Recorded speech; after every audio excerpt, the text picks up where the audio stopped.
We live and breathe the small cap space, and I'm delighted tonight to introduce the Uranium Investors Night to you. But before I do, could I recognise Jason Skinner and Nick Brownbill? Where are you guys? They're the partners of JP Equity and also Samphire Hotel in Rottnest. Monique, where are you? Monique's here somewhere. For those of you that want a truly luxury experience, you might want to put your business card in the draw tonight because Samphire have very generously agreed to provide the door prize for us. So, ladies and gentlemen, as I said, tonight is all about uranium and about nuclear. I don't know about you, but I have a feeling in my right leg that tends to shake from time to time that uranium is probably back to stay. Over the time, it's been a bit of a wedge issue for the green types who sort of know that it's fossil fuel free, but haven't in the past been able to quite embrace it. But I think we've got to a stage now in this whole climate debate where most people realise that if it's not going to be uranium and nuclear, then it's probably not going to happen. I remember all those years ago when the prior uranium boom happened and companies like Paladin got to about a $6 billion market cap. I remember meeting with John Borshoff, who helped build Paladin back then, about 3 years ago, and John said to me that the price of uranium, if it got to $50 a pound, it would be game on for the industry. At that point in time, it was $25 a pound. Well, you got to $106 a pound only a few weeks ago, come back to about $85 a pound, but still well and truly within the gamut. So, to my mind, uranium is back and certainly here to stay, and way off its low of $5.70 a miserable pound back in November 2000. There are 440 nuclear reactors around the world, and 60 on their way, 26 to be delivered in the next 3 years or so, which tells us that the demand for uranium is certainly about to become a happening thing. And I might just close out my little section by giving you some of the forecasts from some of the so-called smartest people in the room. So Citi, for instance, have forecast uranium prices would average $110 a pound between now and next year. Shaw's put out a research note saying its short-term price for uranium is $150 a pound. Tribeca Investments are calling it at $175 a pound by the end of this year. So it's on, ladies and gentlemen, and it feels a little bit like the start of the lithium boom only a few years ago. When you tell people you've got some uranium, they're sitting up and they're taking notice. And so tonight we've got three excellent uranium explorers that are going to regale you with all of their wheres and why-fors about their companies. The first is Cauldron Energy, the second is Basin Energy, and Toro Energy. Terrific companies and certainly well worth listening to. However, before we get there, of course, we all know that in Western Australia, you're not really allowed to mine uranium. I know that because when I was the leader of the opposition in Western Australia many, many years ago now, we had created a policy that would see the mining of uranium. And I think that was probably about 20 years ago and it still hasn't happened. However, I'm delighted to say that the two Conservative parties in WA are in favour of uranium mining. And I'm more delighted to say that we have Mia Davies with us here tonight. Mia, of course, is the former leader of the National Party. And importantly, she's the Shadow Minister for Mines and Petroleum. And we're delighted to have her here tonight to tell you what she feels and thinks about the uranium market. So, ladies and gentlemen, in the usual way, please put your hand together for Mia Davies.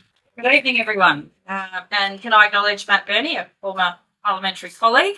I do think, I'm not sure whether Libby's out there, but Libby Madam, I think, is joining us as well from a little bit later. Now, I'm glad that Matt went through, and to JP Equity for the invitation to come along this evening.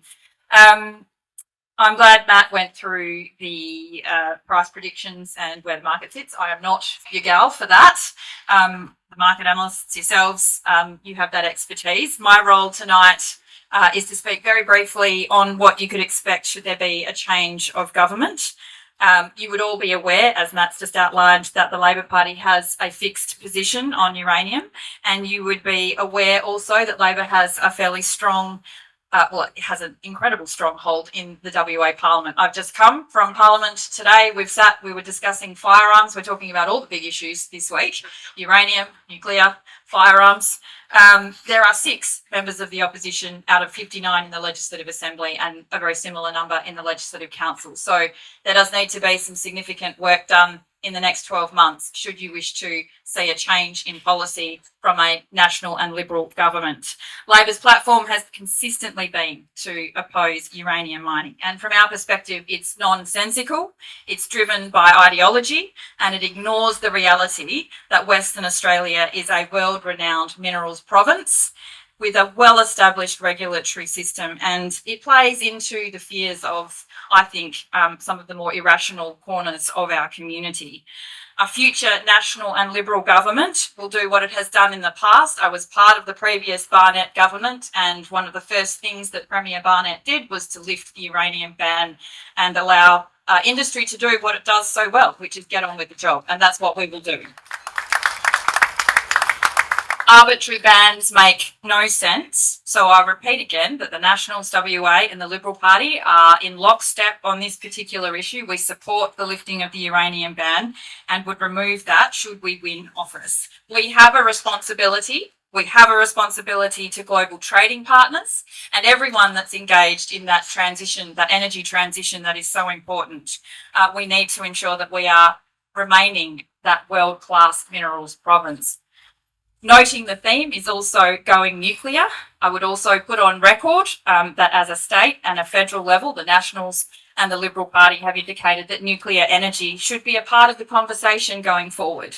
At a state level, in both organisations, we've had discussions and will continue to do so. I'll stop short of saying that we've picked out locations and decided on investment strategies, but that is something that will be covered by the function of the market. Quite simply, we should be having the discussion because we know these things take time. In the context of today, I would say that the lifting of the ban on uranium mining, and I'm sure you'll hear it from others, is a when, not an if. But I do encourage you to remain engaged with the opposition. We won't be in opposition forever, and it will require a consistent sentiment change on that journey from uranium mining to potentially nuclear if we are to encourage a change so that there's not that flipping every time a government changes. That is the risk, in my view. And we'll do everything we can, if we're in a position to create some of that sentiment and have the discussion with industry. On that note, I think it's important not to underplay the task that we have as an opposition going forward, but I do give you our commitment that we are engaged and having ongoing and regular conversations with businesses and industry leaders in relation to uranium mining, the energy transition, and the role that Western Australia should play. We should be and continue to be a world-class minerals province, and we have all of the elements, if we do this properly, to be able to equip that. I very much appreciate the opportunity to be here as a part of this today, and I look forward to engaging with you further.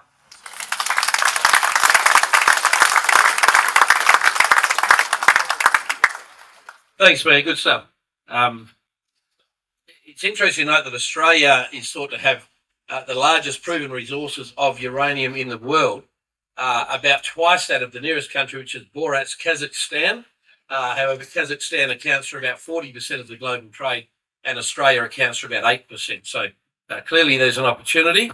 And speaking of opportunities, I would now like to introduce you to Jonathan Fisher, the CEO of Cauldron Energy.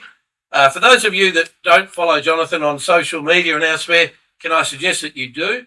He's probably at the tip of the sphere in terms of opinions about uranium and nuclear. He's very, very well researched, and he often gets those opinions out there. So certainly worth following. Jonathan holds a law degree and also finance and commerce degree. He has 20 years' experience in the resources corporate industries. Most recently, he was the CFO at TNG and led their project financing and government liaison teams. Prior to that, he was the CFO for 5 years for Talis Holdings, a hazardous and radioactive waste management company. He was also general manager of corporate finance for Atlas Iron. Many of you, of course, would know Atlas Iron, for around 4 years between about 2012 and 2015, where he was responsible for all corporate treasury operations debt and capital and project development. Ladies and gentlemen, Cauldron Energy's Jonathan Fisher.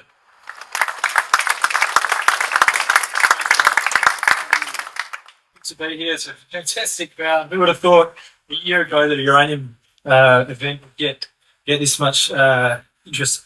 Guys, I've got quite a detailed presentation here. It's not yet up on ASX because ASX wouldn't let me put it up. I've been arguing with them all day, but it will be up tomorrow morning. So have a look at these slides. I will run through some stuff, and I'm only going to point out a couple of things because I don't have a lot of time. So Matt did say follow me on social media. I always try and put up a bit of engaging content, like our good friends here at the castle. It's a really good way of engaging, especially with, on Twitter we call it UTwit. There's a cult-like investor community around the world in uranium. And what that does, with some industry updates that I publish twice a week, is it really drives a lot of volume to Cauldron's stock. So we have the best liquidity on the ASX for uranium junior now. That's not going to go anywhere. So you always have confidence that if you invest in us and you have to sell, you'll be able to do it. You'll see here the big orange bars. There's been a big uptick in liquidity. Now this is tonight mostly about uranium, but it's called Going Nuclear. So I'm going to spend a couple of slides on nuclear, kind of debunking Chris Bowen. I'm pretty sure I'm going to be in a fairly friendly crowd, so I might say a few things, and then we'll go into uranium. Right. So you've heard Chris Bowen, or at least I have, say that renewables are cheaper. And Chris Bowen relies on a report called GenCost by our peak scientific body, the CSIRO, and he says that all those costs are included. So let's have a look at the detail, because I guarantee you Chris has not looked at page 1034 of the appendices, which is this. This is too small to see. What it says, firstly, is that the economic life of a reactor is 30 years. And the economic life of a solar farm and a wind farm are about the same at 25 years. It's absolute shit. You'll have a reactor. Your reactor will be 70 to 100 years, and you'll be lucky to get 15 years out of some panels. The second thing he has here is his CapEx costs, where they are twice what has recently been delivered globally, and actually 4 times on his high case here. And the final thing, if you look down there, is a capacity factor, where he's got capacity factors at nuclear at 60%. This is very, very unlikely, but is a consequence of the way they model firming capacity into the network, which is here. So basically, renewables are useless at night or when the wind doesn't blow unless you can firm them. So you have really big batteries, and everyone knows batteries are very, very expensive, except if you're Chris Bowen, because the purple part here that I've circled is the majority of storage that is modelled in the government's modelling under the NEM. That is called community storage. What that is your electric car and your Tesla Powerwall. He assumes that he gets access to that, but he doesn't have to pay for it. He assumes that there's something called perfect synchronicity, which means you will not pick up your kids from sport because the network is using your car for storage and taking back power.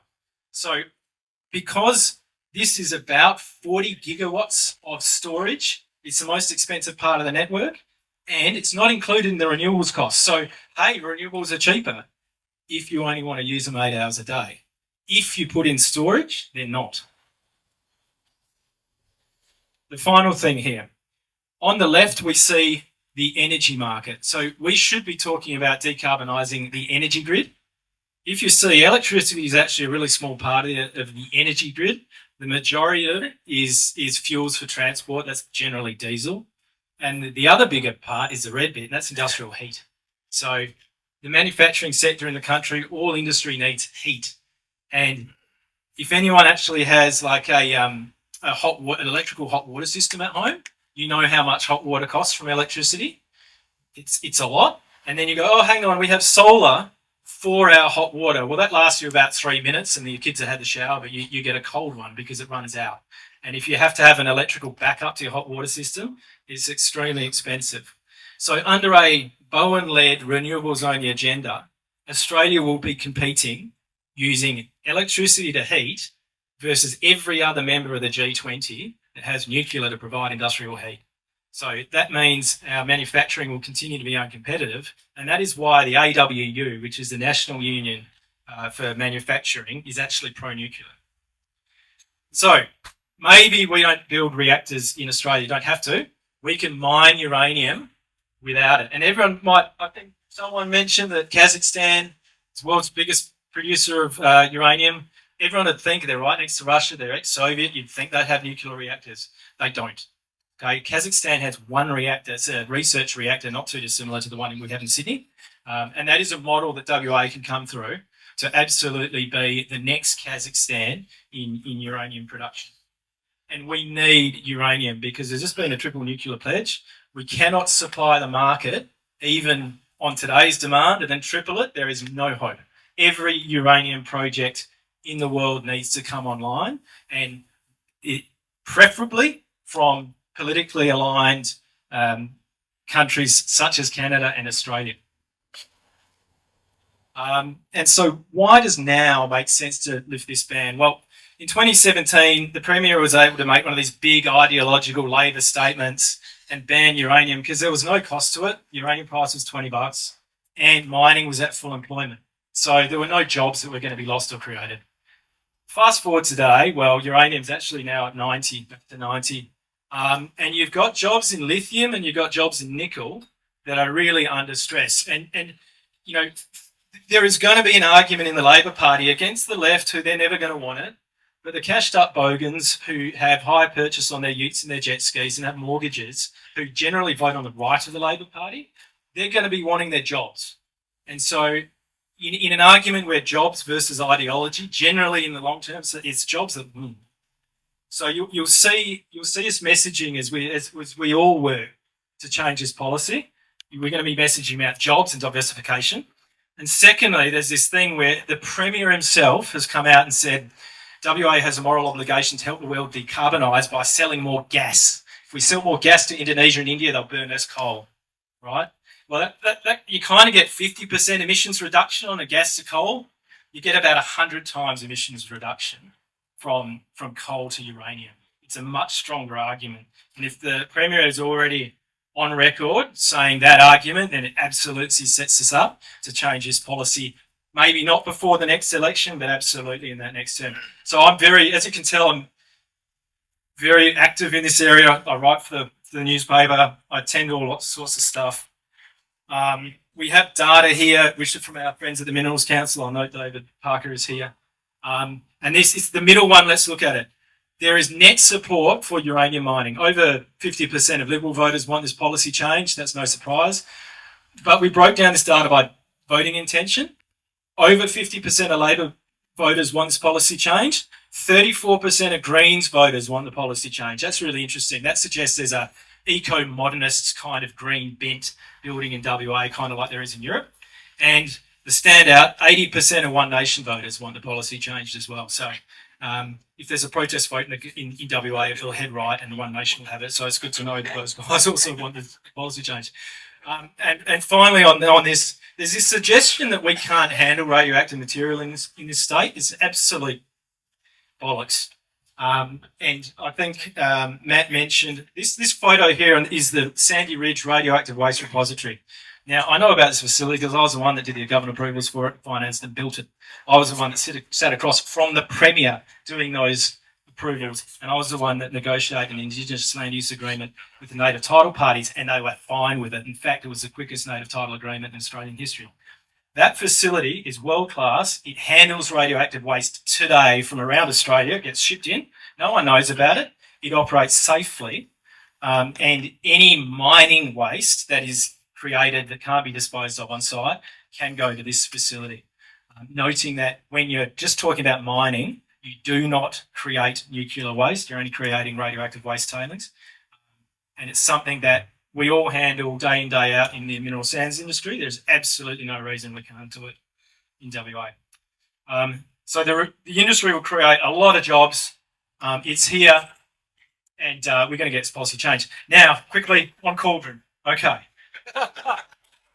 Look at this IRR, 79% IRR. So bear in mind, and if you've read the paper, you saw I had a real go at the Premier about this last week. He said you needed $130 to be profitable in uranium in WA. Well, we have a 79% IRR at $75. At $130, I had to rerun the model and then expand the sensitivities because it just didn't go that high. We would have a 200% IRR. It is literally ridiculous how profitable we can be in this industry. So our project has the benefit of very low capex because we're a leaching in situ leach project, which means we don't actually have to move dirt. We skip over that one. We have a drill rig going out, so we've got 30 million pounds in JORC at the moment. We're going to go find another 50 to 70 to get up to about 100 million pounds. That rig is going out in about 6 weeks. It is imminent, and it's kind of like it's fairly low risk exploration. It's kind of know where the uranium is, so it's going to be an absolute cracker. And we've actually also got a camp here too, which is quite an asset. And as a bit of a joke, anyone who has been out to remote mine sites, you know, if you leave them out in the country for a while, they usually get vandalised. Well, ours didn't, and I was just wondering if it was because we put a little radioactive waste sign up in front of it. It's actually ready to go. We just need new Jenny. So we've got good drilling coming up. We've actually got a nickel asset as well that I haven't even talked about. Have a look at it because we actually just released some results yesterday and found 1% nickel in the weather zone. All right, that's me. Thank you.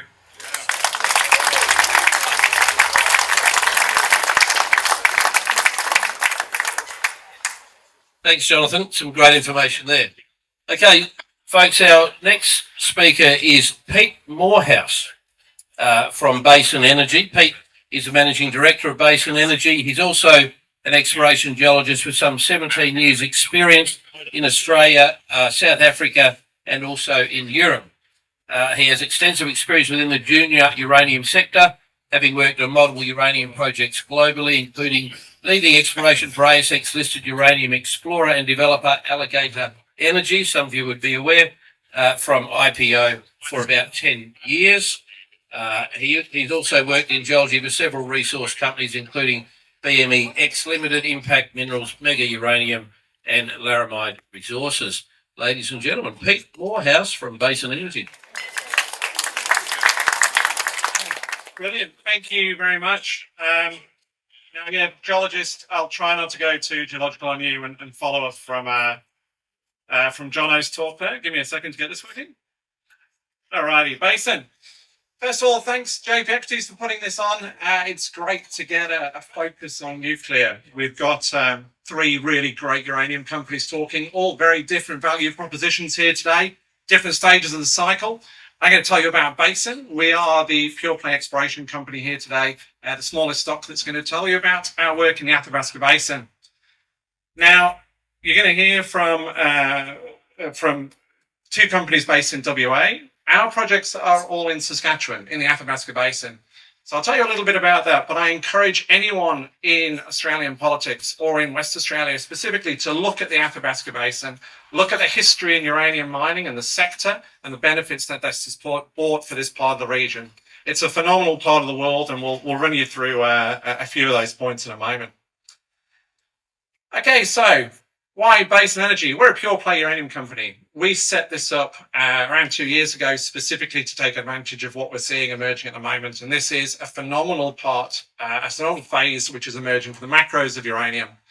As Jono went in to discuss, we're seeing some remarkable demand coming in. COP28, we saw a pledge for tripling nuclear power from some 23 countries by 2050. Now, this is remarkable statistics. This comes off the back of over a decade of virtually no exploration investment. So we're seeing a massive supply crunch. It's real, it's coming. And that's why you're looking for projects around the world in stable jurisdictions. Basin, we are a $40 million market cap company, ASX listed, ticker code BSN.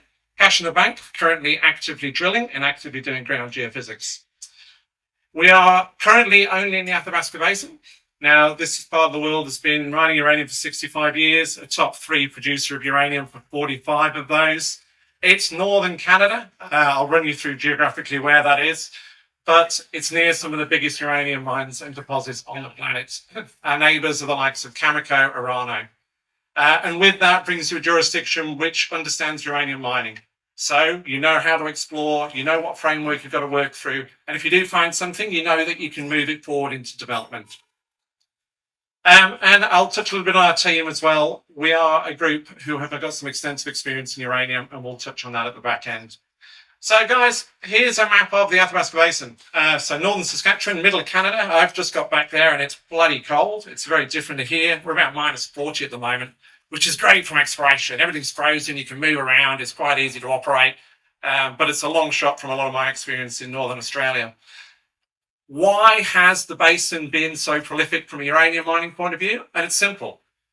It's scale and size of deposits that we get in this part of the world.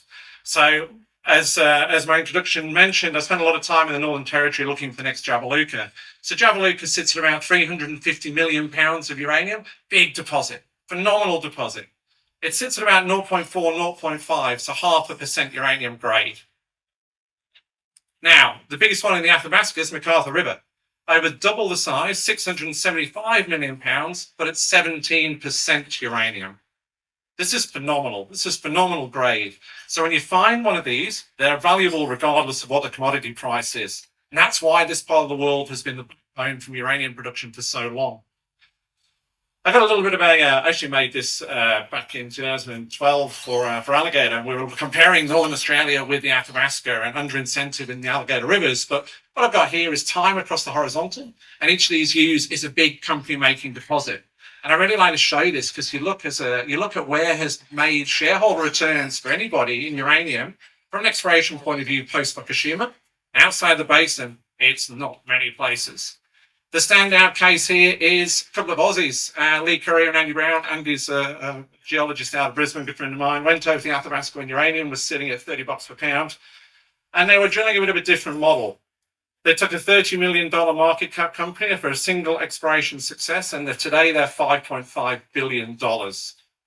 So, sure, the Athabasca is a remote part of the world. It can be an expensive place to explore, but the rewards are phenomenal. And when you're an exploration company, you have to have those sorts of targets and those sorts of returns for your shareholders. This is what we're playing for. This is why you invest in a uranium junior, or an explorer, I should say. Subsequent to the next gen discovery, you've had Hurricane, the world's highest grade deposit, as far as I'm concerned, is at 50 million pounds of 30-odd% uranium. Phenomenal. And 92 Energy, who some of you will be very familiar with, Perth-based company, have had some great wins as well. And most recently, my joint venture partner on another project, they've got a joint venture with Cameco.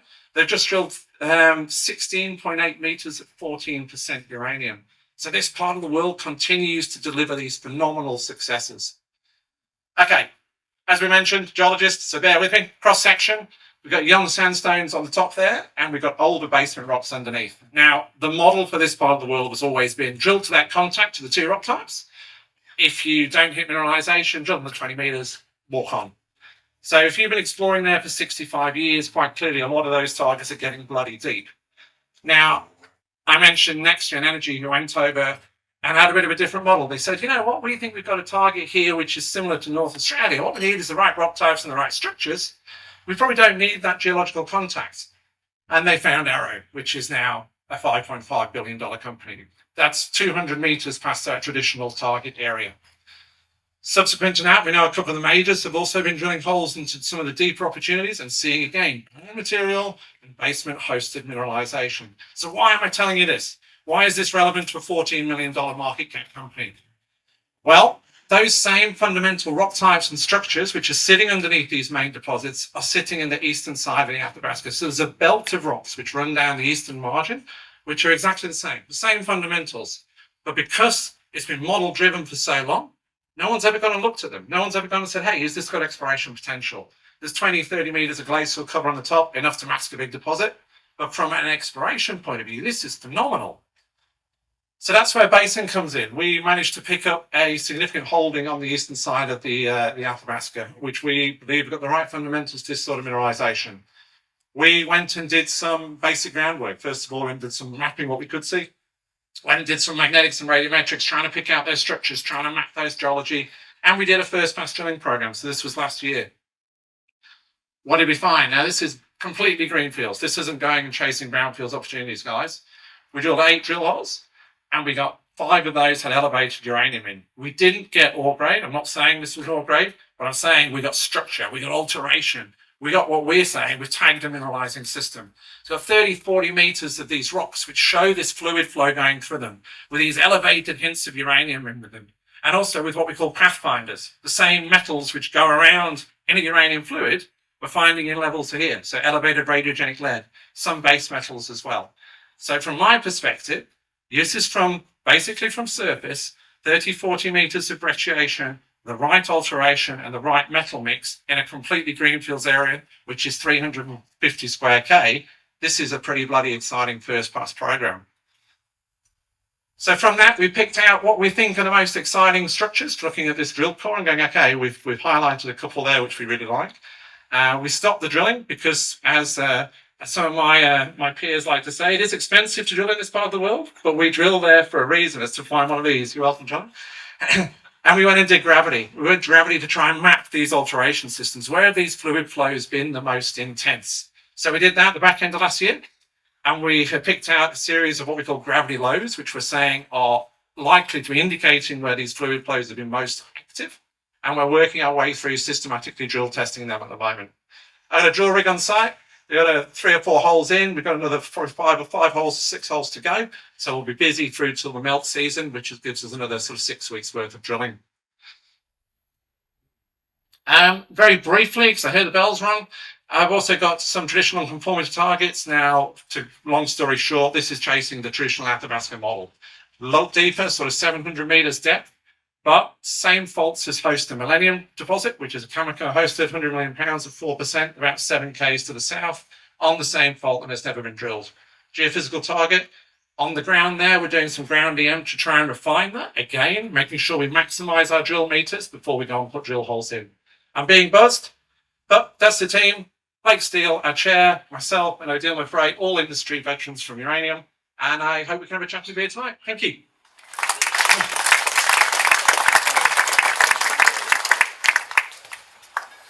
Good stuff. Thanks, Pete. I might just pause to recognise the leader of the Liberal Party who's just walked in. Libby met him. Libby, welcome to you. Some of you might realise that Libby put out a policy only a week or so ago, embracing uranium for Western Australia. So great to see you here. Thanks, Libby. Okay, folks. So our third and final speaker is Richard Homsney, Executive Chairman of Toro Energy. Now, Richard is both a lawyer and an accountant, would you believe? I think must have only got out of university last year, is that right? Certainly spent a long time there in any case. He has extensive experience in the resources industry, having been the Executive Vice President for Australia at TSX-listed Mega Uranium since April 2010. He's also worked for North Limited, an ASX top 50 company, and he's the chairman of ASX-listed Copper Explorer, Redstone Resources, and TSXV-listed Iron Ore and Gold Explorer, Central Iron Ore Limited, and the chairman of the Health Insurance Fund of Australia Limited, and also the chairman, I might say, of Galan. And in my humble opinion, the best sub-billion-dollar lithium story out there that still makes serious money even at these depressed lithium prices. Caveat, Galan is a Bulls and Bears client. That's how I know them so well. But anyway, here's Richard Homsney, ladies and gentlemen, from Toro Energy.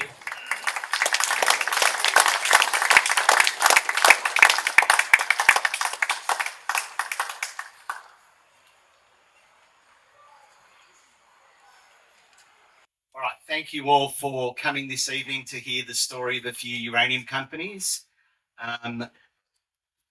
Before I start, I just want to acknowledge the traditional owners of this land and pay our respects to the Whadjuk Noongar leaders, past, present, and emerging. Walloona. Okay, so what I'm going to try and convince you in the next 10 minutes is that Toro's a stock you must have in your portfolio. And if you don't have it in your portfolio, you've got to look at the valuation metrics of Toro as they stand today and realise that we can't stand still around these levels for too much longer. And happy to take any questions from you afterwards or at my office during the course of business hours or even after business hours. The best version of our uranium project is yet to be fashioned. So yes, we have a permit. We're one of those companies that had the permit from the Colin Barnett era, and we're grateful to the Liberal Party for their policy settings on uranium, and for Libby coming out and making the pronouncement recently, and for Mia getting up in front of the crowd here today and letting their policy settings known, which are very favourable, of course. So even if that permit was valid today, it's not a project that we would probably build, because we're going to build something that's 3, 4, 5, I reckon up to 10 times more valuable than what we permitted. What does Toro have? We've got 91 million pounds of uranium in total, 62.7 million pounds of U3O8 in the Wiluna uranium project, which underwent rigorous assessment by both state and federal governments to receive their permitting in 2017. Right, so only recently, not when Bob Hawke was Prime Minister. Adam Simpson was the coach of the Eagles back in 2017 when this was permitted. And as far as I'm aware, he's still the coach as I stand right now. So it's something that was permitted only recently. Outside of that project, we've got 28 million pounds in exploration uranium resource in Western Australia. And all of that inventory in the exploration portfolio is susceptible to upgrade with minimal work. We also have had some excellent nickel results on our tenure. We're in the Yandal region, which is well-known gold country, and we think we're the first public company to have discovered nickel sulfides, massive nickel sulfides, semi-massive nickel sulfides in the Yandal region. We also have an excellent gold portfolio, and we've got some good gold sniffs, and we're in joint venture with Deep Yellow and Jogmek in Namibia. We are likely to do a spin out of our non-core assets very shortly. So that's another reason to gain a foothold in Toro. You'll probably end up with a free share in another company. Okay, so what is the valuation proposition for Toro? We're capped at about $50 million. We had $15 million in the bank as at 31 Jan. I can't tell you our current cash balance because ASX will pull me up, but nonetheless, it's not that far from 15 million. Our enterprise value is therefore 35 million. We've valued as if we've had a couple of really good intersections out the back of Kalgoorlie on a gold property or even a lithium property. So for what we have, 91 million pounds of uranium, and uranium's going at around $90 to $100 spot, we've got hundreds of millions, if not billions of dollars worth of uranium in the ground, and we're being valued at an enterprise value of 35 million. We did a scoping study at Lake Maitland. All right. So Wiluna Uranium Project is comprised of 3 uranium deposits: Lake Maitland, Lake Way, and Centipede/Millipede. We did a scoping study on only one of those 3 deposits that make up that 62 million pounds of Wiluna, and we got an NPV of $610 million pre-tax. That was run at $70 a pound uranium, and we've got a significant amount of vanadium. It's not a make or break, that byproduct. It's just nice to have. We've got 68 million pounds of that. But at $70 a pound uranium, our pre-tax NPV is $610 million. If we were, and it was at a 70-cent exchange rate, so essentially 100 Australian dollars in your hand per pound of uranium. If we were to run the numbers now at today's pricing, that would go up exponentially. And guess what? We are running those numbers, and we will publish those numbers. And the number will come out at significantly higher than 610 million pre-tax. The after-tax number will be astonishing. If this project was in Africa, we would be capped at $500 million plus. But because we're in WA, my home state where I was born, because we're here in one of the resource capitals of the world, maybe the resource capital of the world, and here we have a languishing uranium project wallowing at $50 million market cap when it could be 500 million, 600 million, 700 million if we were in Africa. And again, Lake Maitland is one of 3 deposits. I haven't even talked about the other 2 yet. People are starting to quote their resources at 100 ppm. So we found that we probably can recover more out of our Wiluna uranium deposit at $100 a pound uranium. An extra 5 million pounds gives you $500 million. Given the time constraints, I'm just going to go through the investment thesis at a global level, and you can unpack this in your own time. This has been released on the ASX. We're moving towards production. We're going to work adjacent to policy settings. So even though Labor is telling me, and all of you know uranium, we're working as if that's going to change, because that change is inevitable. And like Mia said earlier, you know, it's a temporary ideology of a temporary party. Parties change, ideology can change also. So we are focused on getting Wiluna into production. The uranium sector is strong. All I will say is that I can't foresee anything that'll knock the uranium price down. So we're going to have higher uranium prices for much longer in this cycle. We were one of the companies that received the permit. We do have mining leases. One of the conditions of our environmental permit was substantial commencement by January 2022. We need to amend that date, and we probably need to significantly amend the permit, right, to cater for this new, improved, up to 10 times more valuable project. We did a Lake Maitland pit optimization and generated an additional $620 million US in gross revenue. That led to this magnificent NPV for Lake Maitland only. Just let me go back. So that's a map of Wiluna. You'll see Lake Maitland to the south, and you'll see to the north Lakeway, Centipede and Millipede. All right. So that's the Wiluna uranium project there. Those deposits. Lake Maitland is the only one we've published an NPV on. We've still got more resources than there are at Lake Maitland in those other two deposits. We also have like significant vanadium, but again, vanadium does not make or break. We're only chasing vanadium that is associated with uranium. We have a new improved processing flow sheet, which has led to significant capital expenditure and operating expenditure reductions. We've got a world-class all-in sustaining cost life of mine at Lake Maitland of $28 US a pound.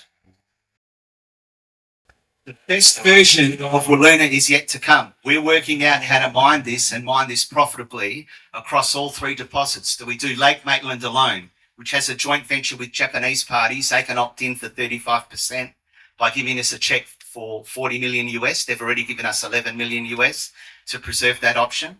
We've got excellent nickel discoveries, which will form part of the spin out. Ore grade, you're getting 2.5% nickel over 9 meters, for example. I mean, if nickel was a topic worth discussing, we could talk forever about nickel. We've got excellent gold sniffs at Yandal. We've got all of this news coming up. We're going to look at Lake Maitland refresh, all of Wiluna refresh. How do we extend the other deposits into a processing operation at Lake Maitland? Our best version of Wiluna is yet to come, and we've got an enterprise value of $35 million. If we were in Africa or Canada, we would be over 500 million. This is our Premier's comment.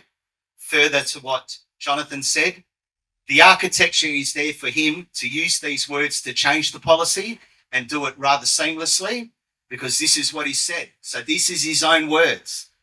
Thank you all for attending, and happy to take any queries from you. Don't miss out. Jump on the Toro bandwagon. Thank you all.